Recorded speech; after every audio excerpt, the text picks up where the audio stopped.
This is our Reservoir Dogs remake, which was our preliminary exercise. The idea was to make it as realistic and similar to the original as possible.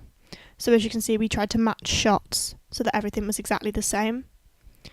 We'd had some problems with this, and that was the timing. As you can see, the Reservoir Dogs is actually a different length to our version. For instance, this particular clip and this particular clip are meant to be the same length, and obviously they're not. A way to avoid this would have been to do an animated storyboard, which is basically an animated version of the storyboards that you create on paper using Final Cut Pro. This is our version that we did for homicidia. As you can see, you can just decide how long each shot is going to be. This was actually really helpful, as it meant that our length wasn't too, dissimilar to the time limit that we were set.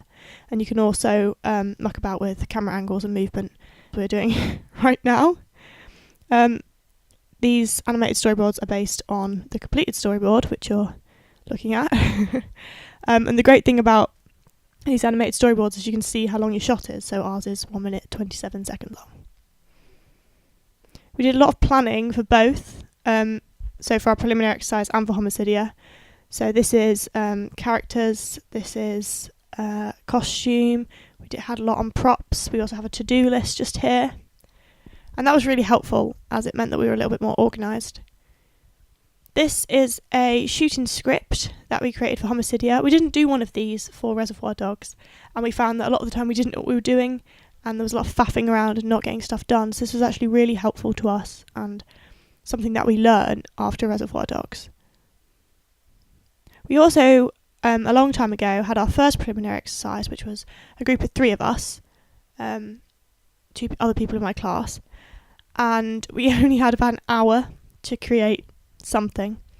And so there was no planning, no storyboards, no animated storyboards, definitely not, and really no plan, and we just had to wing it.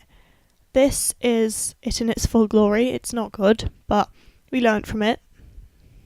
It's on Vimeo, and I just have to make that link work. That's a note to self. It was good to do this though, because we learnt a lot about the 180-degree rule and shot reverse shot and stuff like that. As you can see, our lighting was terrible, so that's another thing that we learnt. There you go. That's pretty good match on action, actually. That wasn't bad. And yeah, we learnt a lot from that to this particular idea.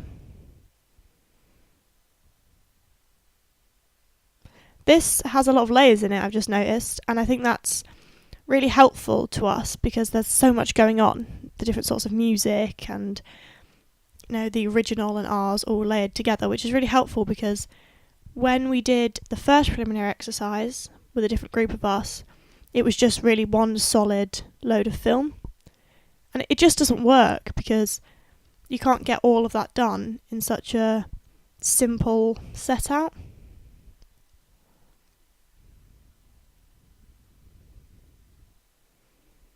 We also did, mucking about with costume. So these are the 2 costumes that we had Holly in. The first one we didn't think worked. Rosie also had a change of costume. We changed her from maybe a white jumper to a pink jumper in the end because the lighting just wasn't right. This is an interview we did with Rosie because we did an interview with both of our actors. And this is really helpful because I think if you know what the actors feel, you're going to know what the audience is going to feel like. And it was great entertainment, but we actually got a lot of ideas from it. We did a similar one with Holly as well. We had a lot of to-do lists just to keep us organised, make sure we knew what we were doing, didn't get distracted by stuff. And a lot of research. This is all about idents. We had lots of practices with our scripts, as you can see. But our idents were important because it helps make the film look more professional, and if we hadn't done the research, we wouldn't really have known what we were doing. Now this is a thing that I think only we did in the class, and it was just a few pictures that we took before we got the film, before we knew our final idea, just to make sure that basically the premise was okay. And, you know, it helped us with lighting as well, helped us with costume, because we already kind of knew what we were doing. So this is our Reservoir Dogs remake. This shot is slowed down because it wasn't long enough. And again, an animated storyboard would have really helped us out here. So thanks very much for listening. And this was my evaluation. Bye!